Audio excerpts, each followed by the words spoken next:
盲選5個尷尬嘅時刻。好尷尬，好尷尬。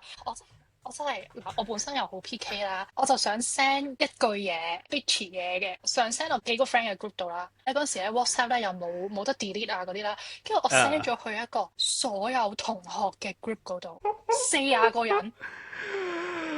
跟住嗰陣時，啲同學咧都唔中意某個同學嘅，即係我係講緊阿 A 嘅壞話啦。咁然後咧，全部人打電話嚟就話：喂，你咩事啊？咩事啊？跟住我就話：哇！你快啲 send 翻啲嘢洗版啊！咁樣唔該你哋。咁樣跟住希望個同學係冇睇到啦。阿 B 咧想講阿 C 壞話 send 俾阿 D 啦。咁點知咧佢就直接覆咗阿 C 喎。跟住就話：哇，好難頂。其實佢係想講佢成家人好難頂啦。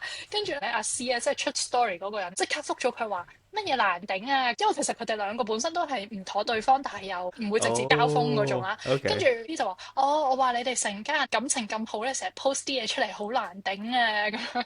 即刻鬥！你而家擺咗上網，會唔會出賣咗佢㗎？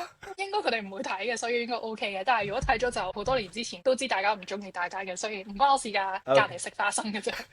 哇，好正啊！你呢幾個。大家快啲將條短片 share 俾曾經試過呢幾樣嘢嘅人睇。